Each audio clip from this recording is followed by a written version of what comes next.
വെള്ളിയാഴ്ച ദിവസം ഉണ്ടല്ലോ നമുക്ക് എന്ത് കറി വെക്കണമെന്ന് ആലോചിച്ച് ഇങ്ങനെ സമയം പോകാറില്ല കേട്ടോ എനിക്ക്. കാരണം നമുക്ക് എല്ലാ വെള്ളിയാഴ്ച ദിവസങ്ങളിലും പച്ചക്കറി ആയിരിക്കും കേട്ടോ മസ്റ്റായിട്ടും. അപ്പോൾ പച്ചക്കറികളിൽ തന്നെ സാമ്പാറായിരിക്കും മിക്ക വെള്ളിയാഴ്ചകളിലും, വല്ലപ്പോഴും ഓരോ കാച്ചിയാലായിട്ടാ.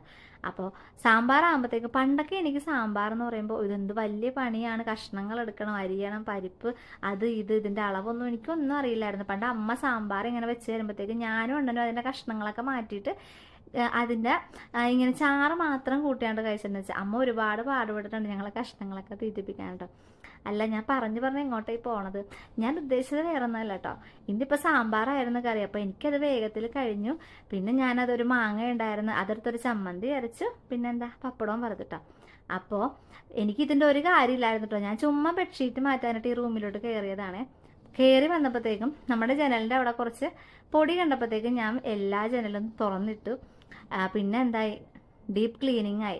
ഓൾറെഡി നമ്മൾ ഓണത്തിന് നന്നായിട്ട് എല്ലായിടവും പൊടിയൊക്കെ അടിച്ച് തുടച്ച് ക്ലീൻ ചെയ്തായിരുന്നു കേട്ടോ.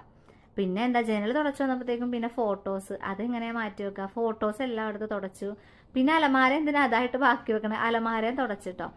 സത്യം പറഞ്ഞാൽ എല്ലാ ദിവസവും ഞാനിപ്പോൾ എല്ലാ റൂമും വേഗം അങ്ങോട്ട് ഓടിച്ച് തുടച്ച് പോവാറാണ് കേട്ടോ പതിവ്.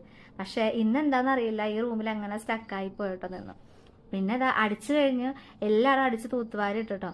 റൂം അടിച്ചു കഴിഞ്ഞാൽ പിന്നെ എന്താ മസ്റ്റായിട്ടൊരു തുട, അത് വേണ്ടേ, അങ്ങനെ അതും തുടച്ചു പിന്നെ ഇതാ മഴ വരുന്നുണ്ടായിട്ടോ പുറത്ത്. വേഗം തന്നെ അടച്ചിട്ട് നമ്മുടെ റൂം ഫ്രഷനറൊക്കെ ഒന്നെടുത്ത് ചുമ്മാ ഒന്ന് ഒരു പുറമോടിക്കായിട്ട് അടിച്ചു. പിന്നെ നമ്മൾ പറഞ്ഞ കറികളില്ലേ, നമ്മുടെ ചമ്മന്തിയും സാമ്പാറും പപ്പടവും അതൊക്കെ കൂട്ടി ഒരു ഊണങ്ങോട്ട് പാസ്സാക്കി.